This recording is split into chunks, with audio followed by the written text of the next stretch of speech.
Hey, it's Alan, and I just wanted to let you know that you can now listen to the ongoing history of new music early and ad-free on Amazon Music, included with Prime. If you're a musical artist and you start to do well, the point will come when you need a manager. The manager is the person who looks after all the business stuff, so the musician can get on with the business of making music. Managers deal with booking gigs, marketing, promotions, promoters, publicity, support staff, and road crews. They collect the money and pay the bills. And they oversee all the infrastructure of your career, lawyers, accountants, and all the other people involved in running the business that is you and your music. But it doesn't stop there. Managers can also function as advisors, sounding boards, fixers, father and mother figures, referees, bail bondsmen, bouncers, psychologists, and even amateur physicians and pharmacists, for good or not so good reasons. They need to be on top of trends, have all the right connections, understand audiences, be able to navigate record companies and translate contracts. It is a 24/7 job. Bottom line is that a manager can make or break a career. They are incentivized by commission, which is usually somewhere around 15%. So the more you make as an artist, the more they make. If they're good at their job, your career grows and the money rolls in for everyone. These are the stories of 9 managers who have made an impact. Mostly good, but also, not so good. This is the Ongoing History of New Music podcast with Alan Cross. Hello again, I'm Alan Cross, and this program is all about managers of rock bands. Next to the artists themselves, the manager is the most important person in any musical organization for all the reasons I've already outlined. Some have been so good or so bad at their jobs that they're almost as famous as their clients. Much has been written about these people. The evil Colonel Tom Parker exploited Elvis for all he was worth. Brian Epstein guided the Beatles from being a local bar band to the biggest group in the world by the time he died in 1967. He was succeeded by Alan Klein, also the manager of the Rolling Stones, who played a role in the breakup of the Beatles. There's the fierce and scary Peter Grant, who protected Led Zeppelin with fear and constant threats of violence. And speaking of fear and violence, Don Arden, who looked after everyone from Black Sabbath to Air Supply, was known as the English Godfather and the Al Capone of pop. What I'd like to do is highlight the careers of 9 other mighty managers, the caretakers of careers. And we're going to start in the early 1970s with Tony DeFries. Tony was a solicitor, a British term for a legal person qualified to deal with everything from drawing up wills to settling real estate deals. DeFries came out of London in the 1960s. By the end of the decade, he was involved in setting up record labels, sorting out matters of publishing, dealing with copyright issues, and finally, personal management. In 1970, he was recommended to a struggling young singer named David Bowie. DeFries signed on as his manager, and within about 18 months, he had Bowie a new deal with RCA Records. He then set to turning his new client into an international star, which he did. The entire early 70s period of Bowie's career, including the Ziggy Stardust era, was guided by Tony DeFries. As Bowie got bigger, DeFries' management company, Main Man, signed new clients, many of which orbited about Bowie: Iggy Pop, Lou Reed, Bowie's guitarist Mick Ronson, Mott the Hoople. He would later sign on Luther Vandross and John Mellencamp. In the end, though, it all ended very, very badly for some of his clients. The deals they signed with DeFries turned out to be very one-sided. For example, by the end of 1974, just 2 years into their relationship, Bowie wanted out of his contract with DeFries. Although he was selling millions of albums, most of the profits were not coming to him. There was something weird about that new contract he signed with Main Man at the end of September 1972. On January 29, 1975, Bowie let his label, RCA, know that he was splitting from Tony. That set off a battle over who owned Bowie's next album. Was it the label? Was it DeFries? Well, it certainly wasn't Bowie. Finally, after a 48-hour marathon negotiation in April 1975, a deal was struck to let Bowie go. The terms of the split were so horrible that it said that Bowie broke down and cried at the conference table and was in shock for a week. The terms were this: Bowie could leave only if Main Man took half of Bowie's earnings from albums back to Hunky Dory in 1971 through an upcoming live album. In addition, DeFries was guaranteed 16% of Bowie's gross earnings through to 1982, so 7 years. Yet because Bowie wanted out so badly, he signed that all away. DeFries later made a whack of money by selling the indie labels he created to majors, and he got deep into the technology of live performances, pioneering the use of digital controls for things like lighting and special effects. And in 2004, he founded a private company that has patents for some of his inventions, involving broadcast, digital wireless, and more. Who knew that the guy pulling the strings behind performers like this would turn into such an inventor? But the Bowie issues lingered. In 2011, he was sued by Capitol Records over copyright infringement involving some Bowie material. He lost that suit and was ordered to pay over $9 million. You're a rock and roll suicide. The chef breaks snarling as you stumble across the road. David Bowie from the days when he was managed by Tony DeFries. That recording, taken from a live album entitled Santa Monica 72, started as a live radio broadcast. It then morphed into a bootleg and then was ultimately released semi-officially before getting full legal release in 2008. The journey of that record caused a lot of headaches for Bowie, DeFries, and others. In 1894, a book called Trilby became a sensation. One of the characters was an evil hypnotist who manipulated a young female performer. He turned her into a pawn, dominating and controlling her. That character's name, Svengali, has since become a noun describing anyone who does just that. The most famous manager of the punk rock era was Malcolm McLaren, and he was called a Svengali more than once. Malcolm was always a schemer who got into the clothing business. He was born in Yemen and raised by his grandmother in London. He went to various art schools before settling on a career in fashion. Together with his girlfriend, Vivienne Westwood, the now famous designer, opened a shop at 430 the King's Road in London called In the Back of the Paradise Garage in 1971. Within 2 years, the store, now called Too Fast to Live, Too Young to Die, had become a hangout for people looking for unusual clothing, things like fetish fashion and bondage gear. After a trip to a New York fashion fair, the National Fashion Boutique in 1973, he became deeply interested in the New York Dolls and eventually decided that he would like to give band management a go. It was a disaster, and the Dolls soon broke up. But Malcolm was undeterred. He came up with the idea of creating a band that would be a living, breathing advertisement for his shop and an outlet for his semi-seditious political beliefs. That would shake up the stuffy old British establishment, wouldn't it? By now, the store on the King's Road had been renamed Sex. Then he put together his band using some snotty kids that hung around his store. He named the group the Sex Pistols. Sex after the name of his shop, and Pistols because, well, that sounded dangerous. McLaren's management company was called Glitterbest. He managed to get the Pistols a deal with EMI, but they were dropped because the band was too controversial. They were basically paid to go away. Next came a contract with A&M Records that lasted all of 5 days before the Pistols were again paid to go away. The third deal was with Virgin Records, and that one stuck. The Pistols did become a sensation and did shake up the British establishment. But the band, especially singer Johnny Rotten, soon felt that Malcolm was up to no good. He was accused of mismanagement of, everything really. And when anyone in the band wanted to get paid, there never seemed to be any money. The relationship deteriorated quickly, and at the end of a disastrously executed American tour in 1978, the Sex Pistols imploded. Years of litigation followed, involving members of the band and Glitterbest. It took until 1987 before the Pistols wrestled away control of their music. Meanwhile, Malcolm went on to manage others, including Adam and the Ants, and later Adam himself. He was also the manager of Bow Wow Wow, a group designed for nothing more as a way to showcase Vivienne Westwood's new fashions. On the side, Malcolm convinced Annabella Lewin, the group's underage lead singer, to pose nude in a sex magazine called Chicken, which Malcolm had created. By the early 80s, Malcolm had discovered something else from New York: rap and hip-hop. He became a huge evangelist for this new sound and decided to make his own records that incorporated these elements.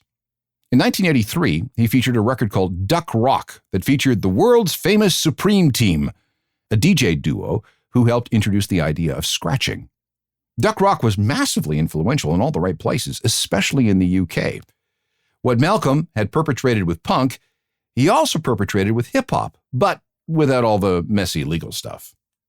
Well, most of it, anyway. First buffalo gal go around the outside, round the outside, round the outside. You know it.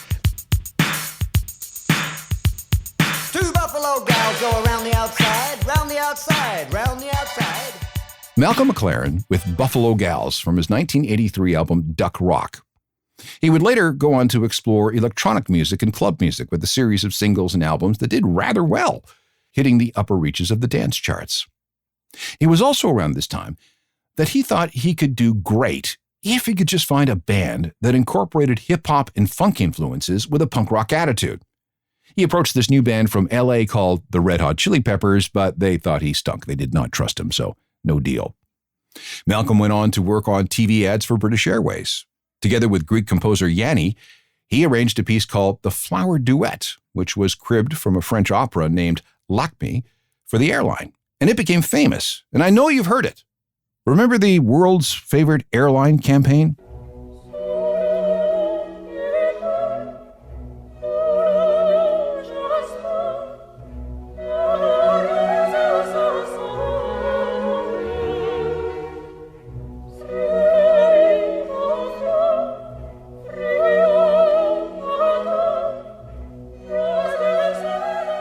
Malcolm got into film and TV projects as both a director and a producer, and sometimes even as a performer. He painted. And the daughter he had with Vivienne Westwood also went into the clothing business, founding the international lingerie chain Agent Provocateur. Another gig came with Christian Dior. In 1985, he got a job with CBS Films and oversaw a variety of productions, including a movie, and this is true, called Heavy Metal Surfing Nazis. Yeah, that did well at the box office. And in a bit of meta-reference, he was also involved in a biopic of Led Zeppelin manager Peter Grant. And around that time, he was involved with actress Lauren Hutton. There were several other relationships after that. In 1999, he launched a campaign to be mayor of London, and one of his big promises was to allow public libraries to serve alcohol. He never made it to Election Day. And in the 2000s, he was a fixture on reality TV shows like Big Brother. In October 2009, Malcolm McLaren was diagnosed with mesothelioma, a form of lung cancer most often associated with exposure to asbestos. He died on April 8, 2010, at a hospital in Switzerland. He was buried in a coffin spray-painted with graffiti that read, "Too fast to live, too young to die." As he was being laid to rest, the Sid Vicious version of the song My Way was played. His headstone reads, "Better a spectacular failure than a benign success." The second most famous manager of the original punk rock era, well, in Britain anyway, was Bernie Rhodes. And he too was also in the fashion business. Plus, he'd won an award for designing a new type of plastic toy for children. He worked with McLaren on the Pistols before moving out on his own after his offer to co-manage the Sex Pistols was rebuffed. This annoyed Rhodes greatly. He later said that he invented punk rock because he claims to have been the guy who recruited Johnny Rotten for the Pistols. When the rift with McLaren got too big, Bernie found what he thought was his own version of the Sex Pistols, a group called The Clash. And at first, things were fine. It was Rhodes who convinced the group to write about social and political issues of the day, and he was actually a pretty good mentor to the group. But when he negotiated a very poor record deal for the band, they turned on him. By 1978, he was out and replaced by a woman named Carolyn Kuhn, a painter and rock journalist. Well, she didn't work out either, and neither did the management company that came after her. So in 1981, Bernie was back in with The Clash, managing a series of other bands at the same time, Dexy's Midnight Runners among them. One of the things he did that time around was convince the band that 12-inch dance remixes were a good thing, and that's where the dance mix of The Magnificent Seven came from. Another client was The Specials, and this is their debut single. What you hear at the beginning is singer Terry Hall saying, "Bernie Rhodes don't argue." Okay, what does that mean? Well, Bernie was the Specials manager, and the shout-out has to do with the time at a Paris hotel when management confiscated all the Specials gear for non-payment of something or other, and Bernie was somehow mixed up in everything. Check it out.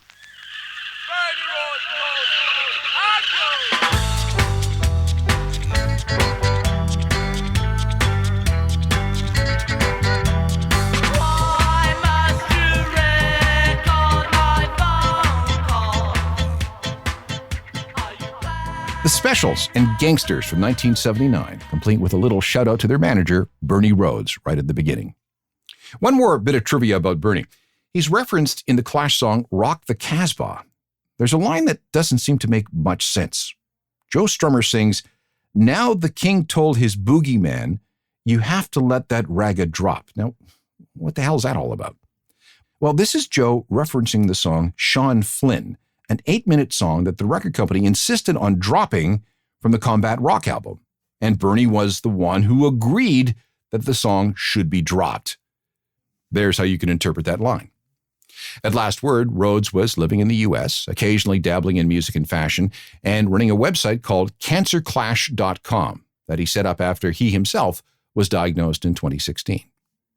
Here's one more name from the original punk rock days. Linda Stein gave up on being a teacher to become a co-manager of the Ramones with a guy named Danny Fields. She later married Seymour Stein, the founder of Sire Records, and the guy who signed the Ramones, the Talking Heads, the Pretenders, Madonna, and a ton of others. They divorced amicably in the late 1970s. Seymour even remarried and then came out as gay in 2017 at the age of 75. Meanwhile, Linda stayed in band management for about a dozen years before deciding to become a real estate agent, and she was very good at that. The New York papers dubbed her real estate agent to the stars. Her clients included Steven Spielberg, Sting, Billy Joel, Elton John, Angelina Jolie, Bruce Willis, and dozens more. Linda made millions upon millions in commission. Remember the scene in the movie Wall Street where Charlie Sheen looks at an expensive apartment? The real estate agent in that scene was modeled after Linda Stein. She can also be seen with Mike Myers in the movie 54. She plays a record executive. Linda had a really good run, but then she died on October 30th, 2007 at the age of 62. She was found dead in her Manhattan apartment of blunt force trauma. Her death was immediately ruled a homicide. A little more than a week later, her former personal assistant, a 28-year-old woman named Natavia Lowry, who was on her payroll for just 4 months, was arrested. She confessed, saying that she murdered Linda because she kept yelling at her. She also made off with $30,000 in cash, and the killer is serving 27 years to life. Along the way, though, Lowry recanted her confession and has proclaimed her innocence ever since. Let's go back to the days when Linda was helping the Ramones do their thing. This is from 1977.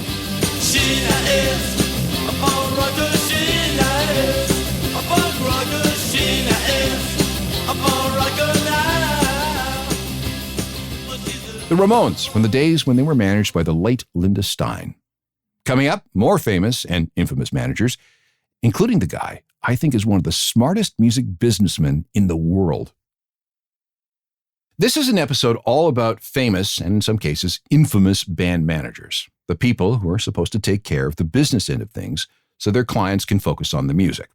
One of the best, if not the very best, was Paul McGuinness, the guy who ran things for U2. He began as a technician working on films through Ireland and the UK. If you know a very weird 1974 sci-fi film called Zardoz, featuring Sean Connery, you can actually find Paul's name in the credits. I don't recommend you watch the movie because it's terrible, but anyway. Eventually, though, his thoughts turned to managing bands. His heroes were Brian Epstein, manager of the Beatles, Andrew Loog Oldham, who looked after the Rolling Stones in the early days, and Albert Grossman, Bob Dylan's manager. So why be a manager? Because, he says, it involved a great deal of creativity of the most interesting kind, getting together with a small group of people and building up something that has cultural impact. I was never a musician, he said. I just couldn't play anything, but I was a music fan. Paul also had a friend who was a manager. He took care of an Irish folk rock band called Horselips, who were quite successful at home. And by hanging around with them, Paul learned a few things about being a manager. His first client was a singer named Sean Davey. Sean had a hit based on a song that ended up in a TV commercial for the National Dairy Council that was called, wait for it, The Pride of the Herd. After that, it was another folk group called Spud. Good name for an Irish band. He got them some gigs around Ireland and Sweden, but nothing really happened with them. Paul also had a buddy named Bill Graham, who worked for a music magazine called Hot Press. and the two of them started going to clubs looking for young, hot bands with potential. Meanwhile, he was still working as a freelance film technician to pay the bills. A few bands asked him to be their manager, but it wasn't until March 1978 that he found what he was looking for, a four-piece band from Dublin that did terrible Ramones covers, but had a few good songs of their own. The band, who were still called The Hype at this time, were regular visitors to the offices of CBS Ireland. They hounded a guy named Jackie Hayden, who worked as the label's marketing manager. He had also been one of the judges of a Battle of the Bands concert in March 1978, when the Hype won enough money to record some of their very first demos. The band would show up in his office and ask questions like, "How do you get records into the stores? What does copyright mean? Help us read through this record contract so that we all understand what it means. And how do songs get on the radio?" Pretty smart teenagers. Through a series of connections, the Hype was introduced to Paul McGuinness. And after all that happened, Paul was stalked by Adam Clayton, the bass player, who was acting as the band's manager at the time. He convinced Paul to come see his band at a place called the Project Art Center, where the band, now renamed U2, was opening for a group called the Gamblers. Paul liked what he heard and liked what he saw. After the gig, he took him for a round of drinks. They talked a few more times, and in the end, Paul agreed to take them on. But why? I once had a chance to talk to him about that decision. I was kind of doing two things. I had managed another band, and I knew a lot of musicians. I knew enough musicians to know I wasn't one, and I liked the music business, and I knew who Brian Epstein was and Andrew Oldham was, and Albert Grossman managed Bob Dylan. And I thought this would be a very cool job to have, but obviously the first requirement was a very good client. And so I had actually been looking for a band for quite a while, and it was a journalist who introduced me to them, a friend of mine from college. And at the time, I was working as you said, as an assistant director or as a producer of commercials. And that was the other thing I thought might be fun to do, or to be a movie producer. And it was really in my 25-year-old kind of imagination, those were the two things that I would consider doing. And I'm very glad that what turned out to be my career was managing U2. He wouldn't promise the band much, other than one day they might be able to afford their own van. His commission deal was for 20%, 20% for all 5 people involved, and all profits were to be shared equally. Now, that was unusually high, but Paul said he would work hard. And given how things turned out over the next 4 decades, I don't think there's been much room for complaint from anybody.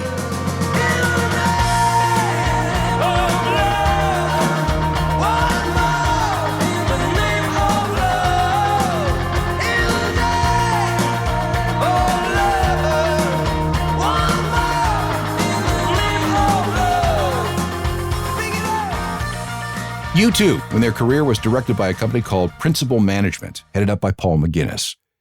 He stepped down from managing U2 in 2014 and sold Principal Management to Live Nation.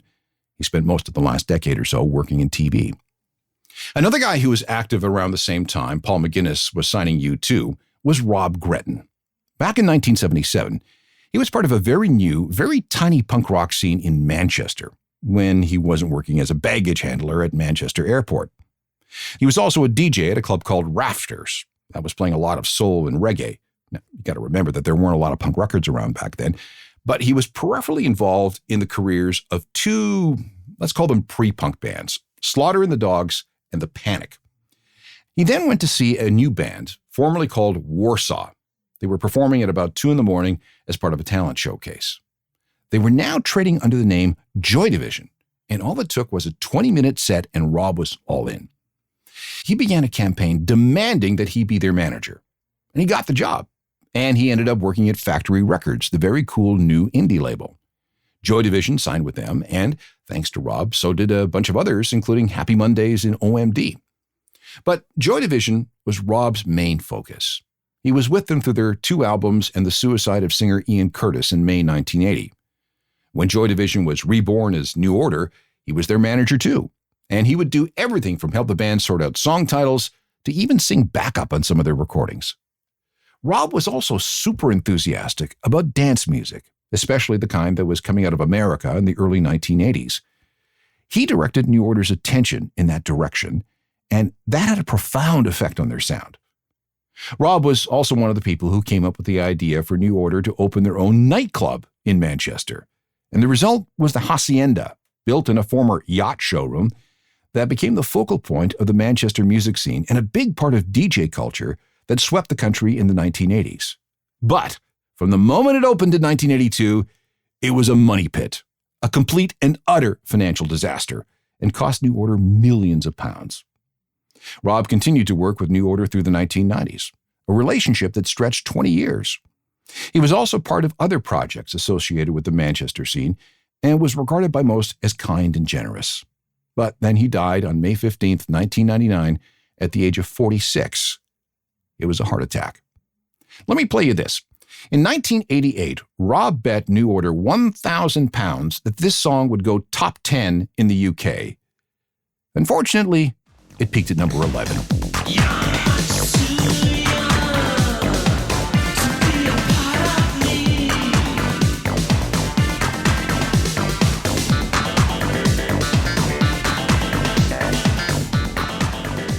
New Order, a band managed by Rob Breton, one of the most important figures in the history of Manchester music.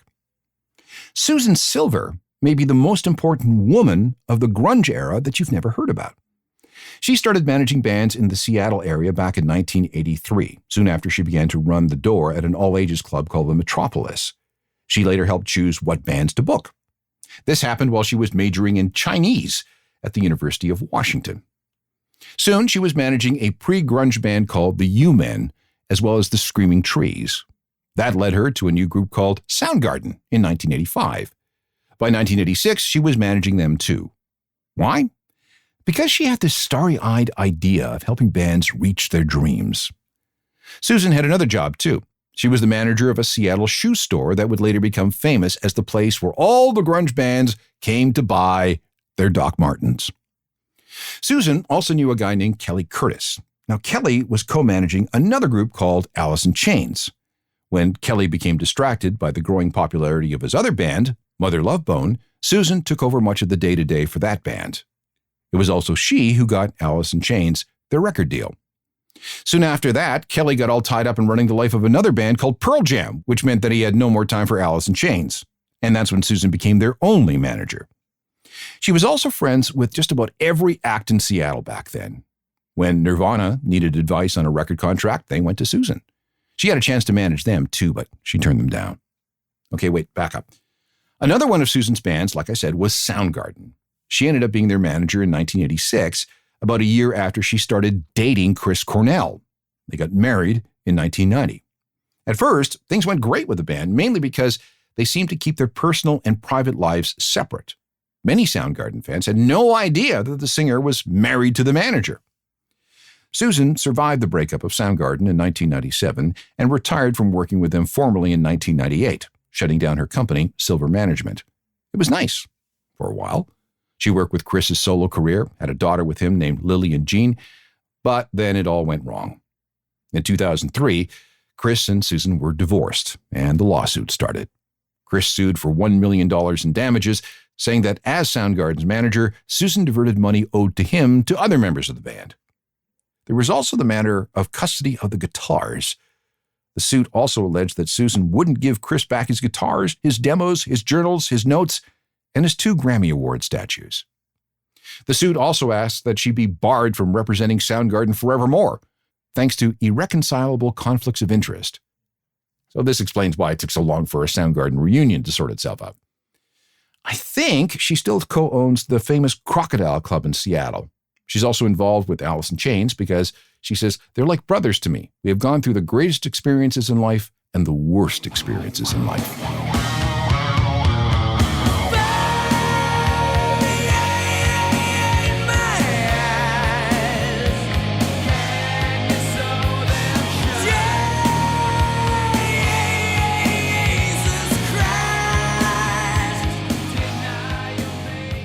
Alice in Chains, originally managed by Susan Silver, one of the most successful female managers in rock history.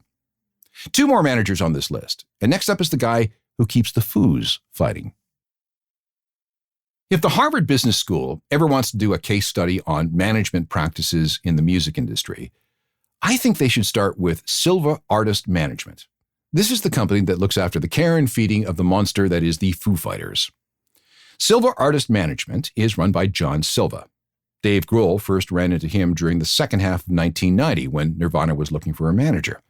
They were ready to make the leap from indie band to major label, and they didn't have a clue about what to do.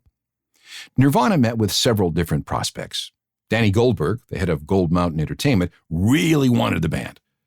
To get them on the roster, he hired and sent over John to talk to the guys. And when they met up with John, everything fell into place. They loved that John collected records, knew a lot about music, and did business based on integrity. When Nirvana ended in 1994 and the Foos started up in 1995, John Silva was there for Dave, and the two of them have been together through everything that has happened since. Over the years, Silva Artist Management has grown a lot. It now represents Queens of the Stone Age, Beck, St. Vincent, Mike D., The War on Drugs, Jimmy Eat World, Norah Jones, The Lonely Island, The Chicks, and Spoon. It also looks after the interests of bands and artists that are no longer with us. Beastie Boys, Sonic Youth, and of course, Taylor Hawkins. Trent Reznor was a client for a while too. John and his staff are very low-key and run an extremely tight ship. He's also the one Dave goes to when he has a new idea. A book? A documentary? A tour where they do this or that? John somehow navigates everything and figures things out and makes everything happen. I visited Silva Artist Management's headquarters, which at the time was a bunker-like building off Melrose Avenue in Los Angeles. I think it's still there. And the company employs about 15 people. And with a roster like the one they have, they are always very, very busy. As for John himself, there's very little public information about him. He has a LinkedIn page, but he doesn't post. There's a section for him on the company's website, but it doesn't have any information. And I've met John too, and a bunch of his people. And I've never been able to learn much about them personally. Again, very, very quiet people. For John and everybody else, all that matters is the clients. Nothing to see here. There goes my hero,